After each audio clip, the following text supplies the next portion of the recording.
Muy buenos días, señores estudiantes. Espero que hayan amanecido bien, que Dios Todopoderoso los tenga con salud a todos para seguir en esta misma forma virtual que estamos acostumbrándonos ya como parte del hombre que se adapta a una sociedad diferente. Pues hoy viernes estamos a fin de semana y vamos a continuar con las clases de acuerdo al plan analítico que nos corresponde con el 1, 2, van 20. Bien, chicos. Quiero que enciendan las cámaras para poderles tomar la foto. Todos, enciendan sus cámaras, por favor. Enciendan sus cámaras. Chilán. Daily. Daily Marcillo. Daily Marcillo. Daily Marcillo. Herrera Mercedes. Belén Mejía Coro. Sé que a Sansa ya se retiró, ¿verdad? No, presente. Contestar? Presente. Ah, sí está Sansa aquí. Ah, ya, ok. Herrera, enciendan sus cámaras, por favor. Daily Marcillo, enciendan sus cámaras. Daily Marcillo. Bueno, voy a ponerle falta. Buenas tardes, licenciada. Daily Marcillo, encienda sus cámaras, por favor. En la próxima la dejo en la sala de espera si usted no ingresa con los dos apellidos. Es la única que tiene ese problema. Ya le estoy manifestando. Ok, ¿listo? Kimberly Villasís también está en las mismas situaciones. Si no ingresa con sus dos apellidos, no la dejo ingresar a la sala. Bien, encienda las cámaras, Jacome. Salazar. Nicola Salazar. Mi sí está prendida la cámara. No, está apagada.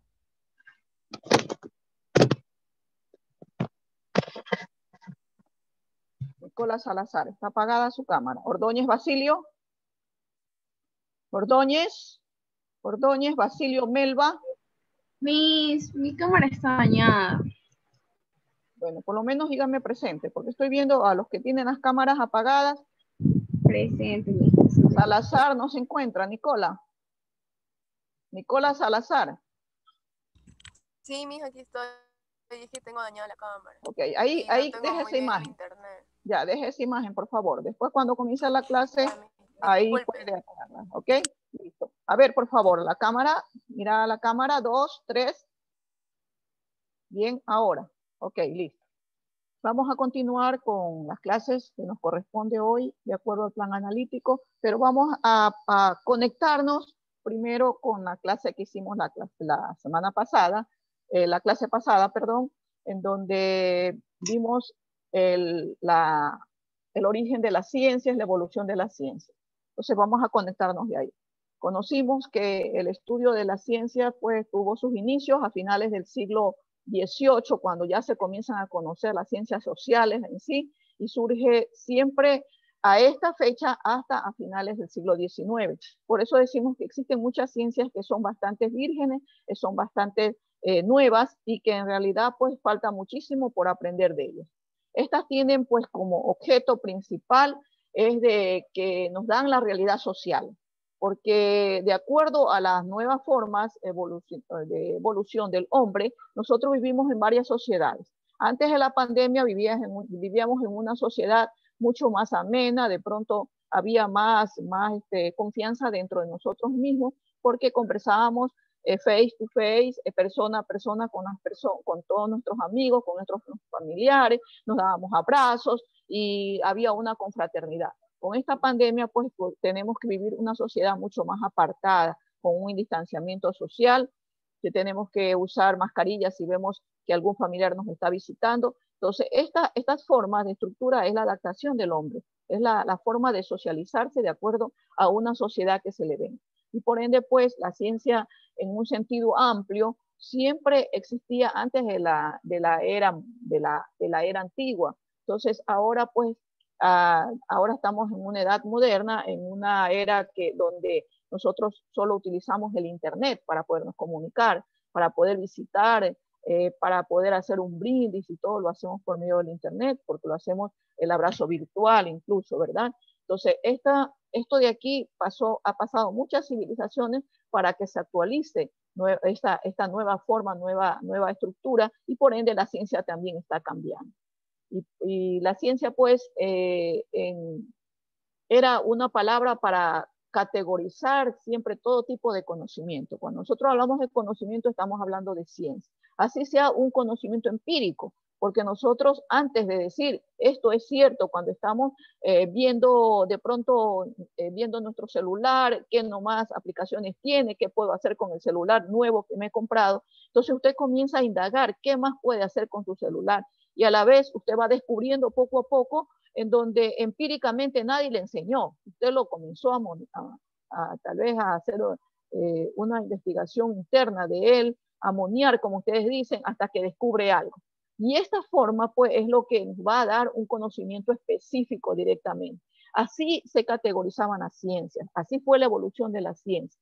Y por ende, pues, el conocimiento específico siempre radicaba en lo que las personas querían saber, lo que querían comunicarse entre sí y tal vez compartir.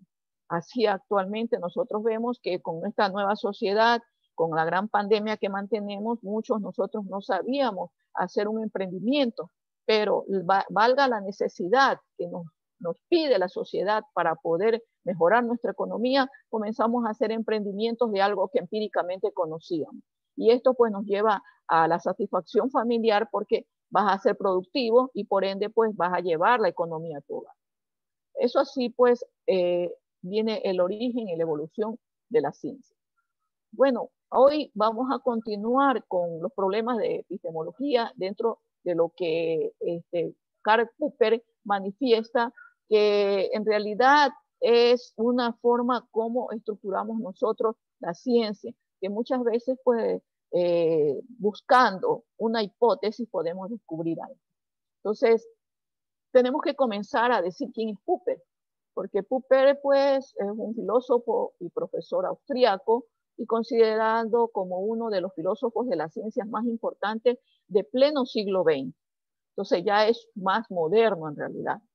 Para Popper una proposición es científica y se puede ser también refutable, por eso él decía que la hipótesis para él era una parte de la ciencia específica en donde nosotros estamos descubriendo algo que nunca era la verdad, siempre estamos descubriendo.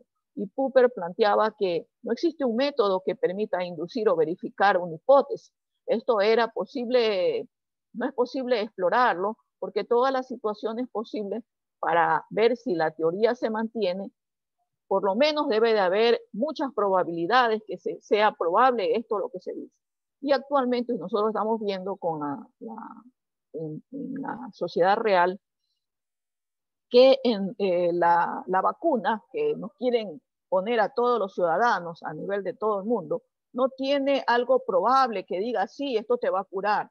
Hay una posibilidad que te puede ayudar. Entonces, no hay probabilidad. Siempre, pues, las hipótesis, ¿qué pasará después que nos vacunemos? ¿Qué efectos colaterales ocasionaría a los adultos mayores? ¿Podrá hacer bien a los niños? ¿Podrá hacer bien para los jóvenes? Entonces nosotros nos ponemos a pensar siempre y existe esa hipótesis. ¿Qué va a pasar, verdad, después que toda la gente esté vacunada? Y ya se están viendo casos que gente que se ha vacunado pues comienzan a hacer la parálisis facial, que es la famosa parálisis de Bell.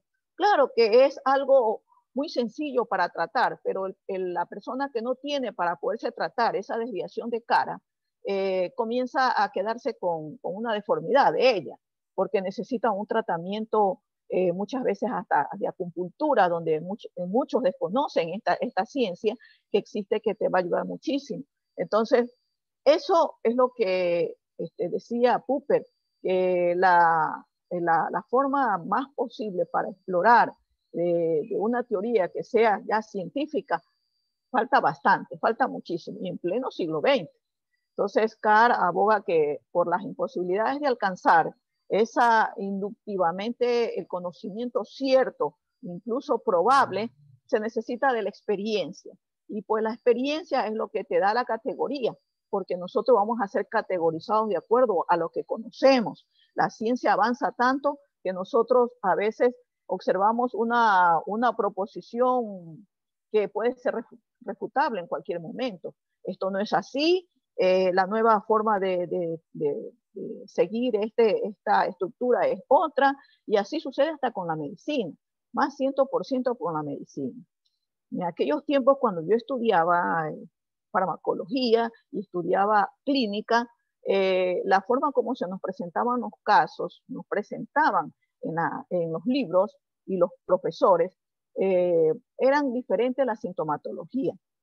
Nosotros decíamos que para un paludismo había una triada, así nos enseñaban, que había escalofrío, fiebre, sudoración. Esa triada era síntomas de un paludismo, pero ahora, actualmente, podemos tener un paludismo solamente con una fiebre continua.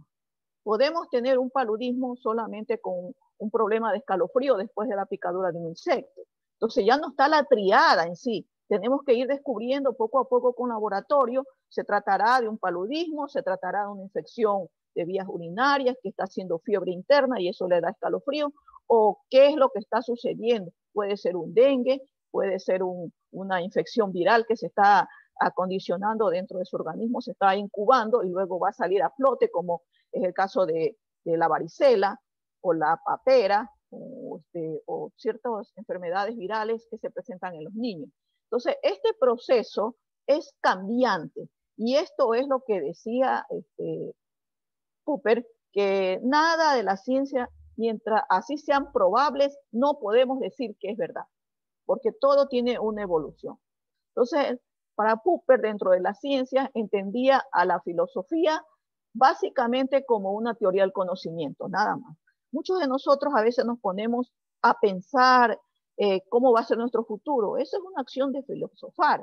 Y sin saber, pues usted dice, bueno, yo estaba pensando que ahora que estoy estudiando, ¿qué voy a hacer en el futuro? Comienza a pensar que de pronto se va a conseguir un buen trabajo, que va a casarse con una buena mujer, que va a tener hijos y que luego va a tener casas, que va a tener carros. Entonces comenzamos nosotros a variar lo que nosotros llamamos filosofar. Entonces esa forma de filosofía es lo que decía que es un conocimiento científico.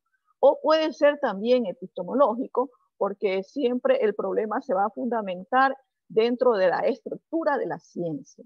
Siempre se va a desarrollar dentro de la ciencia misma. Por eso, para Popper, esta metodología de la ciencia, en realidad debería clarificarse siempre el concepto. ¿Cuál es el concepto en sí de la ciencia? ¿Qué será la ciencia ciertamente? Porque nosotros lo podemos descifrar, pues el estudio de algo, una investigación de algo. Y esto pues es una problemática fundamental que se va desarrollando poco a poco en un conocimiento siguiendo métodos que van a consistir con la forma de encontrar un algo. O sea, es decir, la filosofía de la ciencia, que es una discusión racional, porque siempre vamos a estar pensando, relacionando, y por ende, pues, vamos a ir hacia lo que comúnmente le llamamos ciencia. Entonces, a veces ustedes dicen, mira, yo descubrí esto sin conocer la ciencia. Y lo descubrí porque comencé a ver, a meter mano, y por último ya me di cuenta que hice un descubrimiento. Eso es ciencia, porque estaba pensando, haciendo, utilizando racionalmente la forma de estructura de tu mente y estabas esclareciendo un problema argumentativo acerca de esto. Y esto pues tiene soluciones, porque nosotros vemos propuestas también. Entonces, el problema de Popper, de la demarcación, que consiste es en delimitar a la ciencia.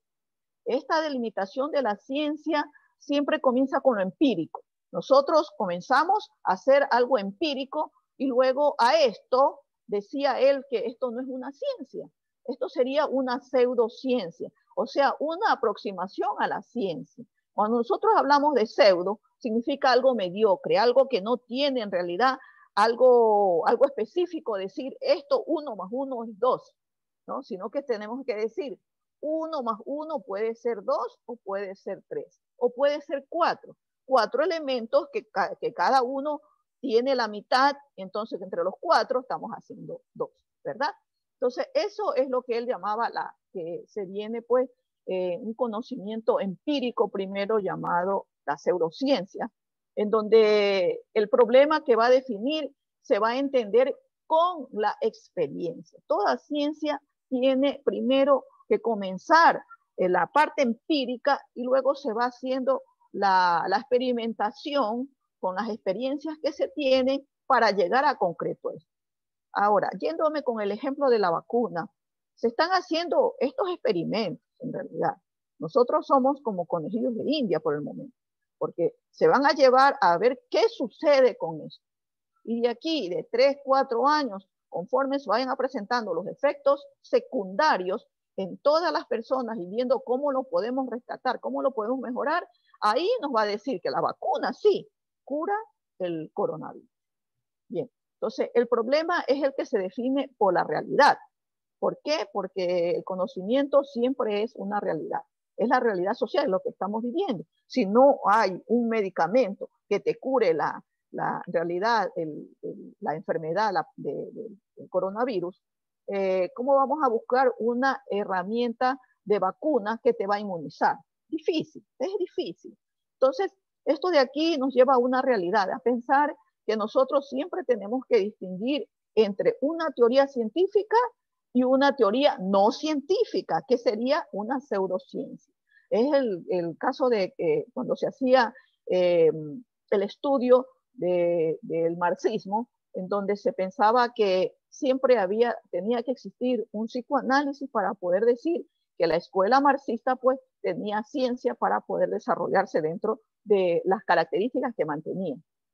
Entonces, lo característico de Popper es una concepción empirista y positivista de la ciencia.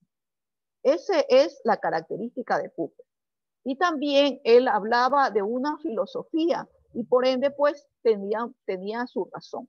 Entonces, las características de Popper para la problemática de la epistemología decía, primero tenemos una concepción empirista, luego entramos a la ciencia del positivismo, ¿verdad? Con una filosofía y por lo tanto tenía una razón, el por qué decía así. Oponiéndose a la tradición empirista que concibe la inanición o la inducción acerca de con el método característico de las ciencias modernas, porque él es un epistemólogo moderno, es un descubridor de ciencias modernas. Entonces rechaza 3 principios básicos del empirismo, en lo referente a su concepción del conocimiento. Cuando hablaba de la concepción del conocimiento, decía Karl Popper que existía siempre tras todo esto de la investigación de la ciencia el giro lingüístico. El giro lingüístico tenía que ser una parte de eso. Tenía que haber un contacto directo para que se encuentre la solución del caso. Entonces decía Popper que esa fuerza de idea de que los problemas filosóficos pueden ser resueltos o disueltos, ¿verdad? Esto se reforzaba siempre en una forma de lenguaje como se expresaba. Y esta forma de lenguaje como se expresan, pues es la comunicación para comprenderse mejor. Si nosotros no tenemos un buen lenguaje, no podemos entendernos bien. Entonces, esta forma de comprenderse mejor, él hablaba usando el presente. Es una perspectiva en donde se estaba considerando, sí, en el presente al descubrimiento filosófico. Era para él lo más importante en aquellos tiempos que ahora en la época actual. Entonces, siempre se trataba de un contacto directo de los sentidos humanos, porque estamos poniendo nosotros la razón para hablar de la realidad. Estamos hablando de un modernismo. Entonces, cuando ya utilizábamos la razón para hablar a ciencia cierta de la realidad social.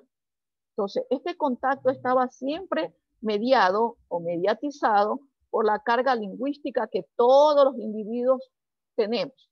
El mayor consumo de esa parte de la carga lingüística que nosotros tenemos la facilidad de expresarnos, entonces decía él que nos daba un bagaje más que todo teórico de lo que nosotros estamos orientando dentro de las experiencias. Y esto pues, por eso Popper hacía una propuesta de cómo se procede en el mundo de la ciencia. ¿Cómo vamos a proceder?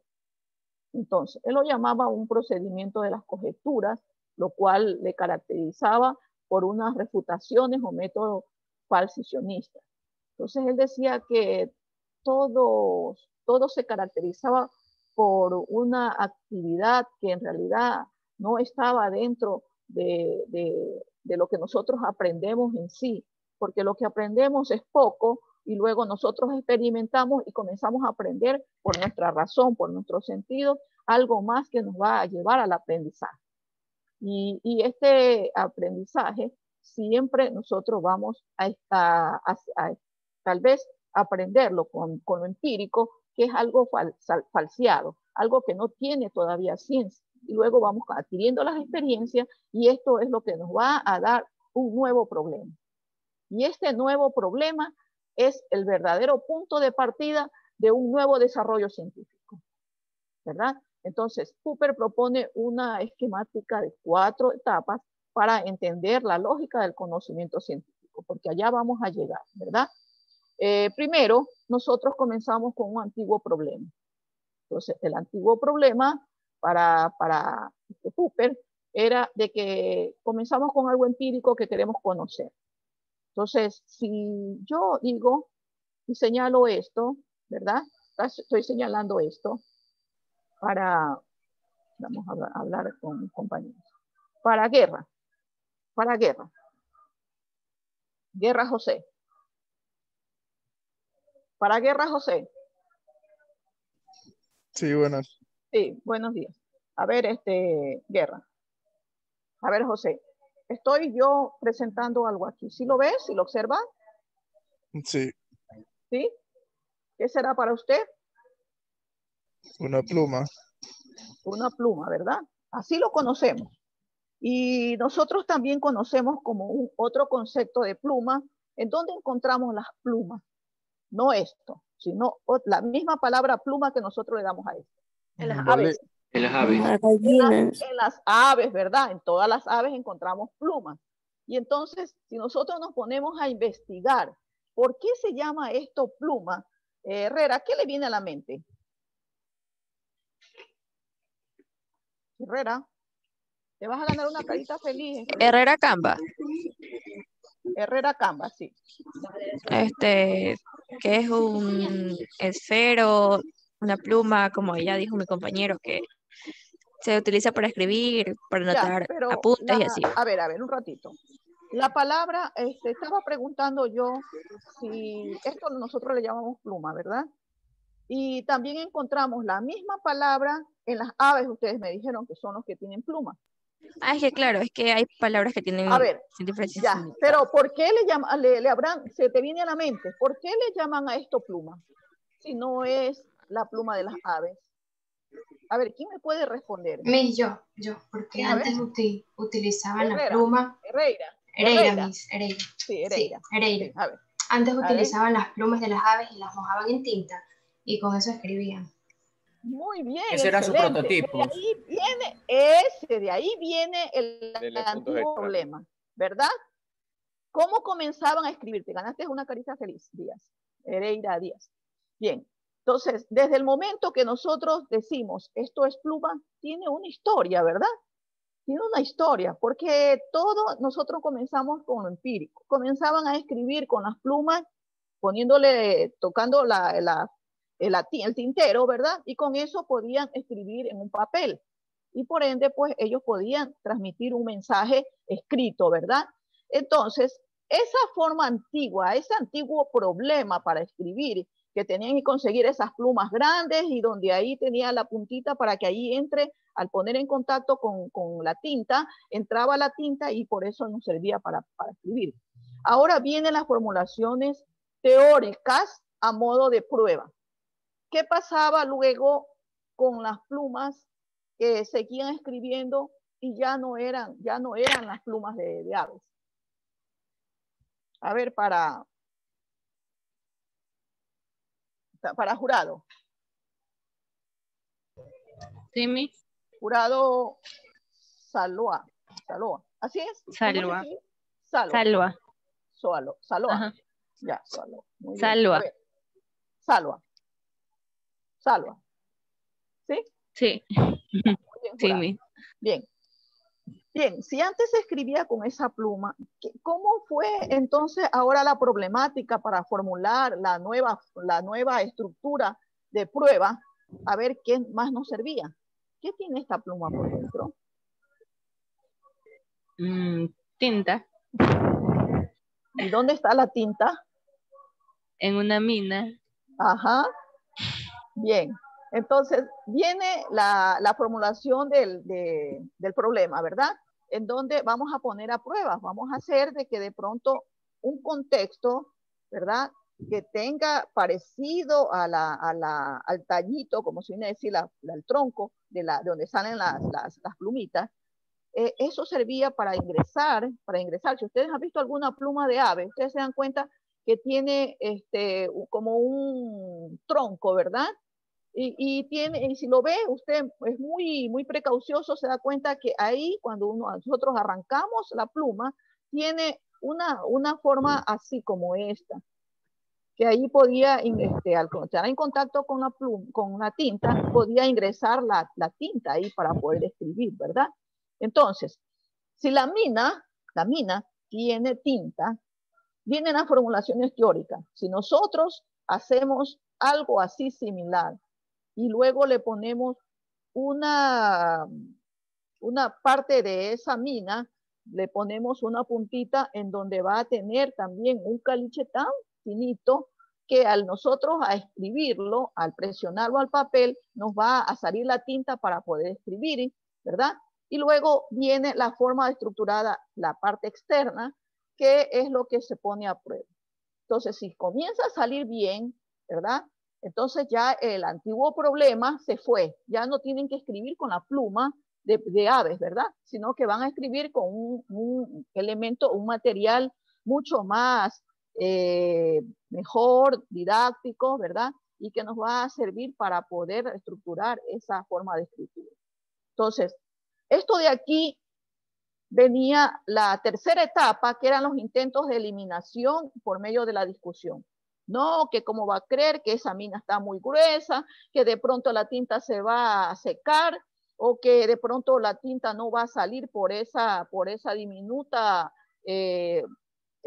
forma de la punta, donde nosotros estamos mandando las tintas para que escriba. Entonces ahí viene el otro intento de eliminación. Así era la ciencia, porque descubrir, a veces nosotros decimos, ya tengo una pluma buscando un esfero para escribir, pero si nos ponemos a investigar cuál fue el origen de las plumas que nosotros tenemos ahora para escribir en pleno siglo XXI, cuáles son las estructuras que ellos pensaron para poder llegar hasta ponernos a la mano un elemento, un material que nos va a servir más estético incluso, ¿verdad? Más estético, más confortable, que nos va a servir en pleno siglo XXI. Entonces, ahí venían las críticas de discusión. Esa crítica de discusión era que, bueno, primero salieron unas plumas todas feitas, luego las iban mejorando la estructura del repuesto, la forma externa, luego hacían unas plumas más bonitas, con colores, ustedes ven, con diferentes formas, estructuras, ¿verdad? Entonces, esto de aquí es lo que se llama la ciencia de Popper, que investigaba a la ciencia de una forma más antigua, luego habían formulaciones teóricas a modo de prueba, y luego habían los intentos de eliminación por medio de la crítica de las teorías. Entonces, esto de aquí, pues, es lo que nosotros ahora actualmente estamos viendo con el proceso de las vacunas, ¿verdad? Todas esas empresas multimillonarias que están poniendo al expendio del público o de los gobiernos tipos de de vacunas que van a ser unas más que otras, que tienen un 95% de certeza, que tienen un 40%, el 50%. Entonces, esa problemática, esa crítica entre lo uno y lo otro, viene a reforzar algún momento la investigación científica de lo que vacuna te va a curar el coronavirus. Y si nosotros nos reportamos de aquí a unos 5 años, ya nos vamos a recordar de aquella clase que la profesora Alba Barré les dio. Entonces, esto de aquí pues tiene que ver muchísimo con los esquemas de las las 4 etapas que permitía Popper para decir que se está hablando de algo cierto, de una teoría científica que ya está en práctica y que ya se le puede decir que justifica todos los problemas teóricos que van a vincular dentro de una realidad social. Para Popper, los problemas teóricos venían siempre con ciertas preguntas. Él siempre, para hacer una explicación, decía, las teorías explicativas siempre van a estar con unas respuestas que van a dar respuestas de pronto de pruebas, que van a suministrar otras teorías que van a intentar a una explicación. Y es así pues que Popper es uno de los científicos más modernos y entiende a la filosofía de la ciencia básicamente como una parte de la teoría de ese conocimiento empírico, ¿verdad? Su metodología de la ciencia pues siempre iba a clarificar conceptos de la ciencia.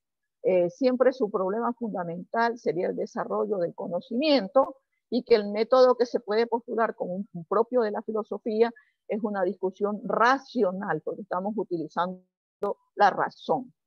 Y así pues, la parte de la ciencia y la filosofía siempre va a tener una racionalidad.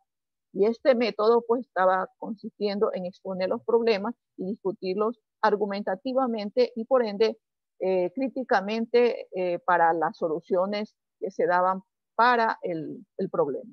Bien, hasta aquí alguna pregunta, por favor, para cambiar la diapositiva. ¿Alguna pregunta? No, licenciado. ¿No hay? Espero que estén muy claros en esto. ¿Están muy claros? Con respecto a lo que puede pasar con la vacuna. Sí. Por ejemplo, entonces no sería una vacunación en sí, sino un experimento masivo. Yo lo expreso así. Ya, sí. ¿Tiene que ver algo con la ciencia según Karl Popper, con lo que usted ha dicho? Sí, por supuesto, porque estamos recién nosotros proyectándonos a algo incierto.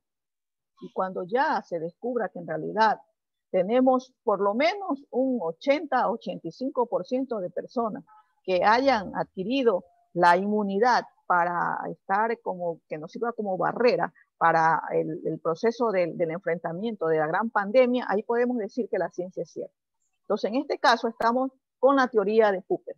Estamos todavía en la parte de la pseudociencia, que aunque se digan que vienen de Rusia, que vienen de España, que vienen de los mejores laboratorios científicos, todavía no hay ciencia cierta si en realidad el virus es producto natural o es un producto en realidad producido por todas las influencias magnéticas que están poniendo las antenas y todo esto, estos contenidos que están dentro de nuestro ambiente que nos están enfermando. Por eso es que no hay cura. No hay cura porque esas radiaciones que están llegando a nuestro cuerpo es lo que nos bajan nuestra inmunidad y por ende pues van a hacer que se produzcan estos problemas de trombosis a nivel de las venas, de las arterias. Y ustedes recuerdan que con los primeros tiempos que estuvimos en pandemia, las personas pues lo morían es por insuficiencia respiratoria y luego pues cardíaca, porque al pulmón pues no llegaba esa oxigenación, porque todas sus arterias estaban trombosadas con grandes coágulos que hacía que el paciente se comience a mantener una insuficiencia al respirar. Por más que se los ponía al oxígeno, por más que se los ponía a la máquina, igual no iba a entrar porque un tubo que está cargado, ¿verdad? Está cargado totalmente tapado. Así tú quieras mandar más líquido, no va a entrar. Peor aire, porque está trombosado, está totalmente tapado. Entonces, aquí está parte de la teoría de Popper. Si nos vamos a las ciencias médicas. Sí.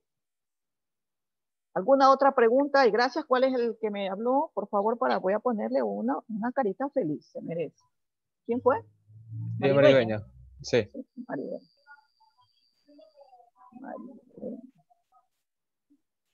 Muy bien, Marilena. Te faltaba que tengas algo. ¿Cómo así, licenciada? Sí, yo Ya siempre te aporto. he estado preguntando en una y no me contestaste. Bueno, disculpe. Bien, bien. A ver, ¿quién más, por favor, preguntas? ¿Quién se quiere ganar otra carita feliz? Entonces, decimos que Popper pertenecía a un círculo de Viena. Todas las teorías científicas eran para considerarse como definitivas. Él calificaba que venían de verdades diferentes y que en realidad pretendían siempre buscando algo para llegar a la verdad por medio de la pseudociencia. Y esto surge pues la forma como la filosofía para Popper era un problema del conocimiento. Recuerden que nosotros a veces estamos pensando o filosofamos y no llegamos nunca a una verdad. Y esa verdad es lo que decía Popper, se convierte en una hipótesis, que para que la hipótesis se pueda resolver necesitamos muchísimo, muchísimo, para poder decir esto es cierto, para llegar a una verdad. Entonces siempre hablaba pues que es posible ver la falsedad primero y luego a la refutación de una hipótesis. Entonces, esta forma de estructura siempre, pues, para Popper era una filosofía contemporánea. ¿Sí? Bien. ¿Tenemos algo más, chicos? Si no preguntan es porque entendieron o no atendieron. Son dos cosas, ¿verdad? Para entender, estuvieron atentos, escucharon, atendieron, comprendieron y se fue acá. Y si solamente escucharon, se entró por aquí y salió por acá. Entonces yo quiero que se haya entendido esto porque después vienen los otros problemas en donde ustedes tienen que seguir trabajando. ¿Bien? Bueno. Ok, listo.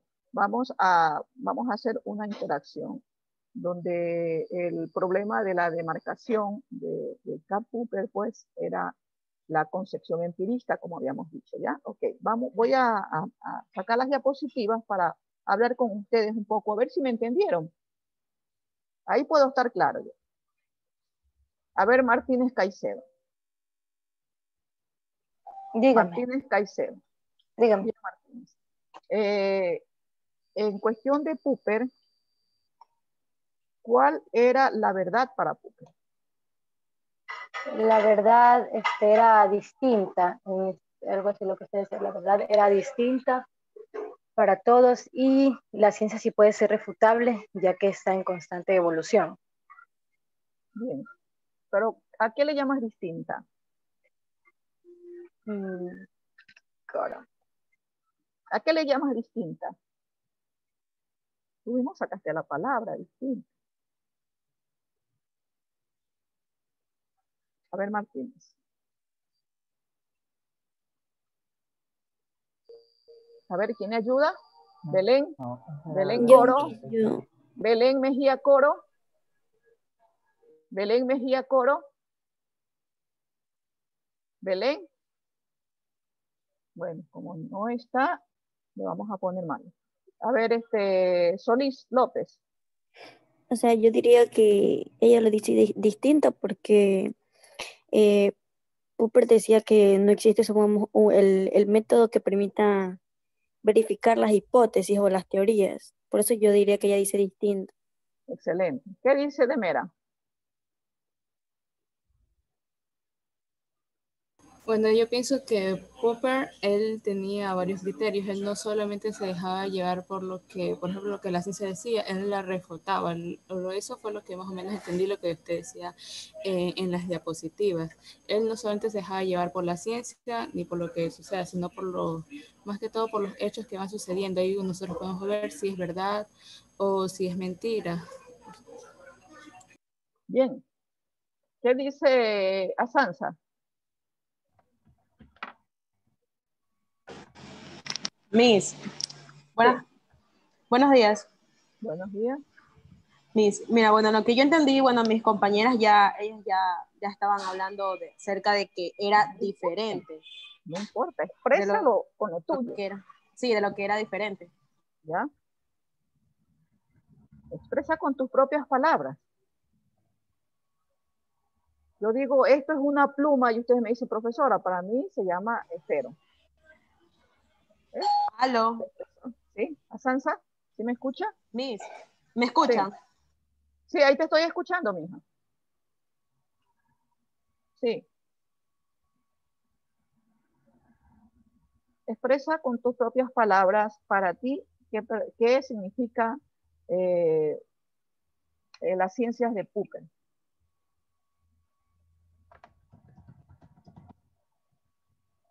¿Cómo formulaba él para poder decir esto ya puede irse directo a un conocimiento científico? Recuerda que yo le presenté la pluma y con eso puse el ejemplo en la forma como se iba evolucionando la estructura del esquema para poder llegar así a un conocimiento científico. Él todo ha sido un proceso para ver que si se acaba el primero, qué función tenía, después cómo podría evolucionar al segundo paso, después así, yo pienso eso. Y después llegar hasta completar lo que él idealizaba. O sea, como la pluma empezó primero con la tinta y la pluma de las aves, después se hizo de caña, creo que fue, después ya se hizo con material químico, o sea, como la del esfero. Entonces creo que él hacía un proceso todo para poder llegar al objetivo. Y si eso no era su objetivo, seguir intentando para poder llegar a lo que él quería. Excelente. Muy bien, Jacob. Yo, licenciada. A ver, Zambrano Poveda, ¿no? Sí, licenciada. En lo que pienso de Popper es que él tenía varias pruebas y desafíos para llegar a una meta. Ya tenemos ejemplo la pluma, no solo era la tinta, sino que la pluma también se le añadía la puntita y eso daba problemas al escribir y por eso él tenía que seguir buscando nuevas teorías, nuevos conocimientos y esos eran los problemas que él tenía a largo plazo. Ponemos el ejemplo que te dice los 5 años para encontrar una vacuna, para él ya tener algo estable. Ok, muy bien, Zambrano. A ver, ¿quién más? Sí, yo puedo a acotar ver, algo. Hereira va a acotar algo, a ver. Popper decía también sobre la pseudociencia, que quería decir que no había una ciencia cierta. Y también presentaba 4 pasos, creo que era. Observaba, experimentaba y eliminaba los problemas y al final los solucionaba. Así. Muy bien, Hereira. A ver, ¿quién más? ¿Sexy? ¿Seisas? ¿Seisas? ¿Qué dice Seisas? 6 por año. Que también decía que nada de la ciencia nada de la ciencia, así sea probable, es totalmente verdad, puesto que esta va evolucionando. Por ejemplo, digamos, cuando inició lo del COVID, habían unos síntomas establecidos que supuestamente tú identificabas que era COVID, pero después aparecieron otros. O sea, era dependiendo de la persona y cómo aparecían los síntomas en ellos. Entonces, por eso se podría decir que era en base a la experiencia y en base al sistema inmune de la persona. Excelente. Muy bien. Quizás ¿Sí? por eso, a ver, Maridueña. ya para terminar, sí. Quizás por eso es que al principio de la pandemia, usted le pregunta a algunos doctores y algunos doctores, por desgracia, se le murieron algunos pacientes. ¿Por qué? Porque al principio pensaban que era una enfermedad respiratoria, a lo que hoy dicen que es una enfermedad multisistémica, que afecta a todos los sistemas del cuerpo. Además de que, por ejemplo, un doctor le daba una pastilla a la persona, una pastilla para la tos, lo mataba en esa época sin querer, ojo, porque no había conocimiento en esa época. Y actualmente ya hay como un tipo de conocimiento como, por ejemplo, cuando uno recién está pasando la enfermedad, cuando uno recién está comenzando la enfermedad, ¿qué le dicen? Que se tome, por ejemplo, Ivermectin, que se tome, que le inyecten. Eso es lo primero que se le da al paciente cuando comienza con la infección, para que acorte desde el primer momento y no se le haga tan fuerte y no se complique. porque es una Eso, infección, ¿no? Por eso eso le era, dan el antibiótico. claro, además además de muchos medicamentos. Por eso es que antes, para marzo, abril, la gente se moría, no solamente aquí, sino en otros lugares, porque no había una receta en sí. El doctor le daba un medicamento, pero un medicamento de gripe, o un medicamento de cualquier otro tipo de medicamento. Sí, excelente, Maribel. ¿Quién más quiere contar algo más? A ver, Gómez, ¿qué dice? Gómez Andy. Nada, que también ¿Puede como él escuchar dice, eso? que es que no puedo hablar bien porque tengo braque. Ya, no importa, no te preocupes, que yo también lo tuve algún tiempo. Ya, como él dijo mi compañero que también del COVID, porque a veces como nosotros las personas estábamos encerrados, no salíamos, entonces nos imaginábamos que cogíamos eso. Por ejemplo, a mí me pasó que, o sea, yo tenía como fiebre y yo dije, ya me empezó a dar porque tenía fiebre, tos y todo eso. Y yo me asusté, pues. Entonces ahí yo me tomé una paracetamol y ahí ya se me pasó. Y un primo me dice que es porque mucha presión, estamos viendo cómo pasan en otros países, cómo pasan esas personas, y estábamos preocupados. Y como que nuestra mente recoge todos los síntomas que da el coronavirus y como que nos transmite a nosotros. Y eso es lo que... Yo dice que la parte emocional también está dentro de este proceso. O La sea, parte es emocional tiene que que ver muchísimo. puede ¿Herrera? también que sea algo psicológico, por lo que pasábamos encerrados, entonces se nos metía ideas a la cabeza que ya lo teníamos, entonces se nos creaban esos síntomas que en realidad no lo teníamos, sino que estaban nomás en lo psicológico. A veces lo mataba a las personas porque como dice, morían por o sea, por, no sé, por la pena o por el susto de poder estar contagiados. Yo Sí, les decía, el estar preocupado tiene un efecto psicológico que disminuye la defensa del cuerpo físicamente. Así es, Freddy.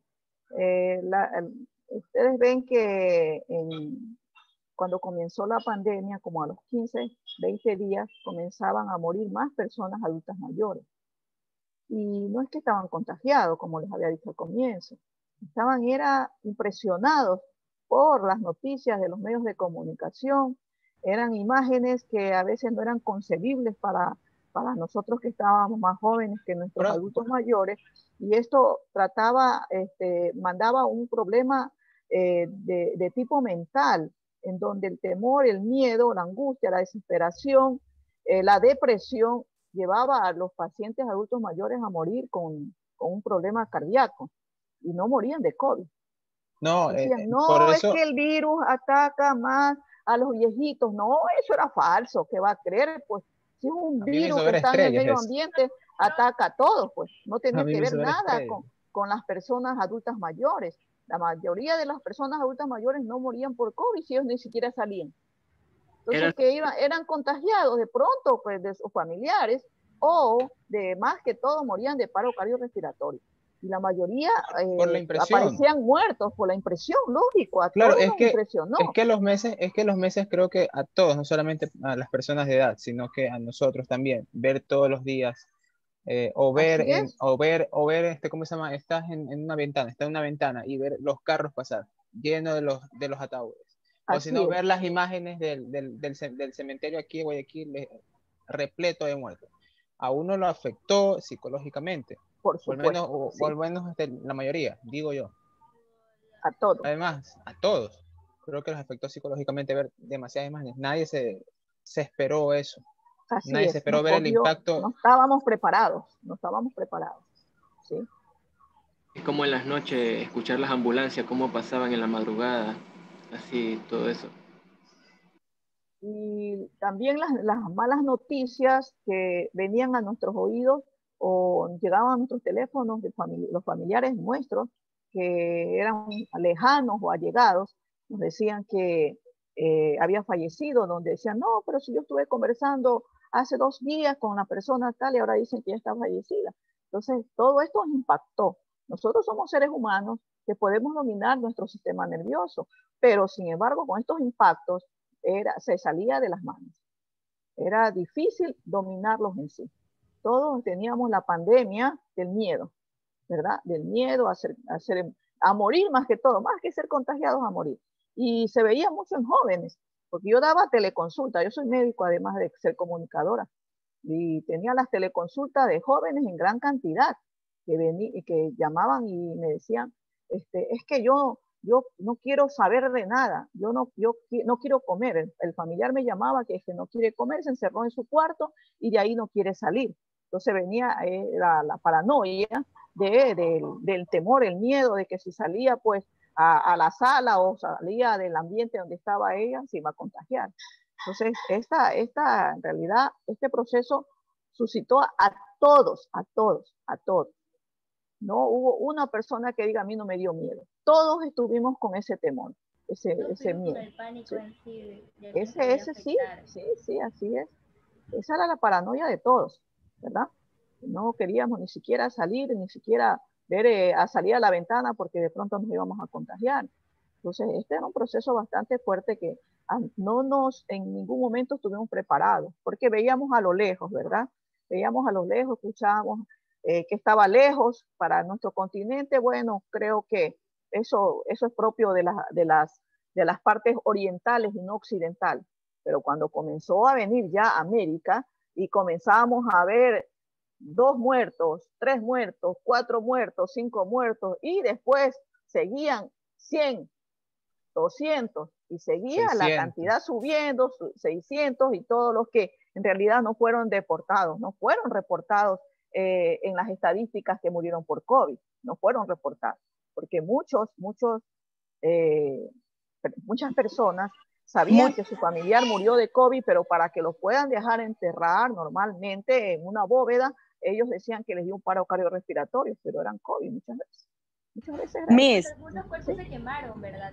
Sí, muchísimos fueron incinerados. O sea, la mayoría no murió exactamente por COVID, murió porque por inteligencia médica, porque incluso, mira, yo les voy a contar algo, a mi papá, él no tenía COVID, él tenía, él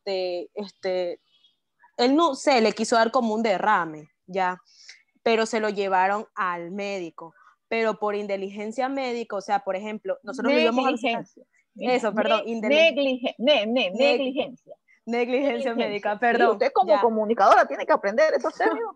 Lamentablemente, solo un pedacito.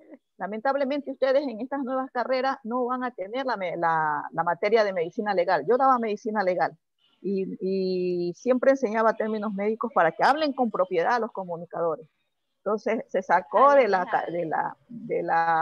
malla la materia de medicina legal y lamentablemente pues pero porque hubiera sido chévere, claro, hubiera sido chévere también ver eso. Yo los llevaba a hacer las autopsias. Eso era importante, porque era importantísima. Yo les enseñaba, les hacía llegar hacia lugares donde habían accidentes y lo que yo les daba, en qué posición encontró a la víctima, cuál fue las lesiones que presentaban. Entonces los estudiantes, ellos mencionaban con palabras más técnicas, médicas, y para ellos pues era gustoso conocer esto, ¿no? Por eso te corregí, mijita, pero no te sientas mal, porque nos sirve para todo. No se preocupe, muchas gracias. Ya bueno, continúo. Por eso, porque, o sea, no se podría recibir visitas, tenías que estar afuera. Y según a nosotros nos decían, bueno, mi hermano se encargaba de ir, según nos decían que él estaba primero, que estaba entubado. Después, al siguiente día, que ya estaba bien. Y al tercer día, después nos dijeron que él lo tenían amarrado porque no se dejaba poner las medicinas, cuando eso nunca era cierto. Gracias a Dios, nosotros tuvimos un familiar, o sea, un familiar tenía una amistad ahí adentro que ella pudo ir y les dijeron que él no estaba mal, estaba completamente bien. Ya, y eso era mentira, y mi papá lo tuvimos que sacar, no nos querían dejar sacar, y mi papá nos contaba que ahí no les daban ni siquiera agua, a mi papá no le habían dado ni medicina ni agua por 3 días. La gente se moría, sí, la gente la gente estaba muriéndose ahí en el piso, dice que no atendían a nadie, porque tampoco era culpa de los médicos, sino que también no se alcanzaban, porque tampoco había insumos medicina. completos, no había insumos. Exacto. No había insumos. Y dicen que les decían, ya mismo les toca la medicina, ya mismo les toca, pero nunca se las traían, incluso tampoco comida, tampoco. Y así, dice que, o sea, no morían en sí por COVID, sino por indiligencia médica. Ahí sí lo dije bien. Negligencia, claro. Negligencia. Eso también pasaba con las mujeres embarazadas, que, o sea, porque estaba tan llenos los hospitales, hasta clínicas estaban llenos. Especialmente a una amiga mía le pasó eso, que ella iba a dar luz y no le pudieron atender. Aparte hasta tuvo complicaciones y la dejaron, o sea, de un lado, ni que se hizo un cargo ni nada. Eso era lo complicado también por ese virus. Así es. Sí, las clínicas en realidad tenían temor atender en sus establecimientos porque llegaban pacientes complicados, ¿no? Yo soy médico ginecólogo, pues yo en realidad esos partos los atendía solamente partos. Cuando se trataba de alguna cirugía, trataba de mejorar el proceso de ella para ver si podía dar a luz normal, porque lo más rápido era que el paciente salga con su parte y por las mismas se vayan. Porque tenerlos dentro de un hospital, pues había el proceso que podía haber algún paciente infectado y nos contaminaba todo, ¿no? Entonces sí, había un temor, un miedo más que todo, un miedo. Sí, era prohibido enfermarse en esa época. Era prohibido y costaba muy caro. Costaba muy caro buscar un médico particular, porque la estructura que se llevaba era la teleconsulta, que no es lo mismo cuando estamos viendo al paciente, palpándolo, que preguntándole. Entonces podías ocultarle.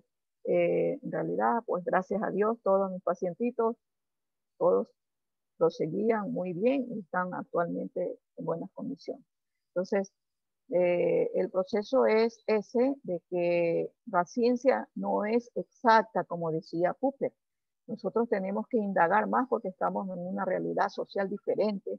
Hoy estamos así bien y ya mañana ya estamos tal vez en las aulas físicamente, donde va a ser otra forma de estudio, otra forma de estructura, en donde usted no puede apagar las cámaras aquí, que de pronto se fue al baño y después regresa, sino que usted está presente ahí. Y cuando yo veo que Pérez Nicole no está, el asiento de Pérez Nicole está vacío, digo, entonces le voy a poner falta porque no está aquí.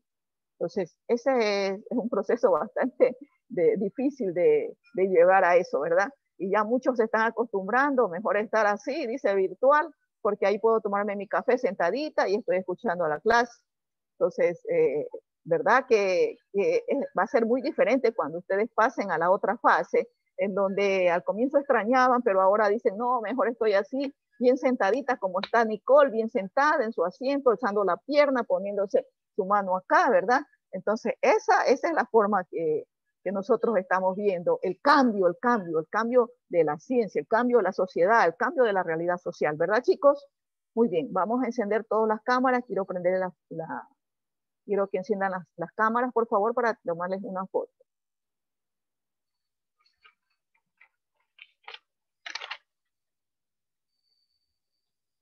¿Estamos listos? ¿Estamos listos? ¡Ay, qué lindo! Carrera. Gracias, Carrera. Déjame verte tu carita. Carrera. Déjame verte tu cara. No te veo. Qué bien, mija, gracias. A ver, déjame verte tu cara, Carrera, no te escondas. Muy bien. Vamos a ver el otro lado, si es que hay cámaras. Todas. Rosita, Herrera, Troya, Molina, Marcillo. ¿Listo? Al frente, con esas miradas angelicales. Martín, ¿estás cansada? Gracias. Muy bien. 2, 3. Ahora, no me saque la mano. No. Esa es una foto pedagógica. 2, 3. Ahora. Muy bien, chicos. Bien. Gracias por esa foto que me han dado. Bien, vamos a trabajar. Les voy a hacer algunas observaciones. Terminamos nuestra clase virtual sobre los problemas de Karl Popper dentro de las ciencias, ¿verdad? Entonces, les voy a hacer ciertas observaciones. Cuando yo les pongo 300 palabras, no están cumpliendo ustedes con las 300 palabras dentro del análisis. No están cumpliendo. Por eso no tiene muchos el 10. O sea, nosotros sabemos que todo lo que escribimos son sílabos, ¿verdad? Son sílabas y que cada sílaba va conformando una palabra. Si yo pongo la, es una palabra monosílaba. Esa es una palabra, ¿verdad? Entonces también tenemos que considerar eso, que eso también es sílabo. Es una palabra monosílaba. Entonces, ustedes no están haciendo eso. Algunos me proyectan solamente 267. El trabajo de anterior sí lo han hecho bien, pero el análisis de las 300 palabras no están bien. ¿Y si me paso un poquito de la raya de las 300 palabras? Ahora, si Por se 2 o les 3. pasa, no, pues tienen que ser 300. Tenemos que someternos a la regla. Ahora le voy a proyectar los mapas conceptuales. Un mapa conceptual malo y un mapa conceptual bueno. Porque ustedes no están haciendo. Vamos a poner un ejemplo de ustedes mismos. Porque hay estudiantes que tienen un ejemplo, tienen unos ejemplos muy buenos. Y eso voy a proyectar uno, ¿verdad? De lo que son los mapas conceptuales. Vamos a poner un mapa conceptual.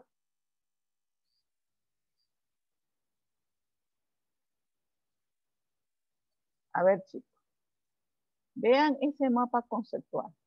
Mapa conceptual. Ejemplo positivo y ejemplo negativo. ¿Están viendo? ¿Sí? ¿Qué diferencias hay? ¿Qué diferencias hay? La distribución. Ah, La distribución. Mire, claro. Claro, Lo uno se llama, mire cómo, ¿qué tiene? ¿Qué tiene ahí? Solo tiene un cuadro en Word. Y yo pedí, no le dije ni un cuadro, sino que yo les dije un mapa conceptual. Miren esa belleza de mapa conceptual. Y felicito en realidad a aquel que hizo esto. Tiene sus enlaces, ¿verdad? Tiene sus enlaces. También tiene, vea, tiene sus enlaces, ¿verdad? Tiene sus enlaces. Tiene los enlaces y tiene los enlaces. Esto es un mapa conceptual. Y esto de aquí no es un mapa conceptual. Esto de aquí es un cuadro. ¿Verdad? Ok. ¿Se diferencia o no se diferencia? Ustedes ya conocen lo que es mapa conceptual. Sí. Demasiado, ¿verdad? Hasta el más ciego creo que lo ve. Entonces, ahí están los ejemplos. Profe, yo le quería hablar sobre creo que era ese tema. Es que el día, bueno, ya usted nos iba a dejar hasta las 3 de la tarde para entregar, pero nosotros le sugerimos y le pedimos que deje hasta las 5. Entonces, hacer un mapa conceptual, creo que voy a hacer, o sea, mis compañeros también me van a decir lo mismo, que lleva tiempo. Si uno lo quiere hacer bonito, lleva tiempo. Entonces, yo, mi tarea, o sea, en lo personal, la entregué un minuto con 18 segundos. Entonces, o sea, corre plazo. Ya, no, si está con 1 minuto, hasta 5 minutos, yo lo acepto. Yo con segundos, yo con 54 segundos. Con 10 segundos. Hasta 5 minutos, yo lo acepto. Ay, ya después de... ¿Qué pasaría si después de 20 minutos, 30 ahí minutos, 40 minutos? Ya puedes tener 10 en esto, pero ya no te pongo el 10. Y 1 hora a mí. ¿Qué me va a decir? No. Ya, 1 hora entre se 7 y pasa, 8. ya, tampoco creo. Y peor que por ahí me ponen en la parte de... Espero que esto no se esté grabando. A ver, vamos a quitar la grabación. En la parte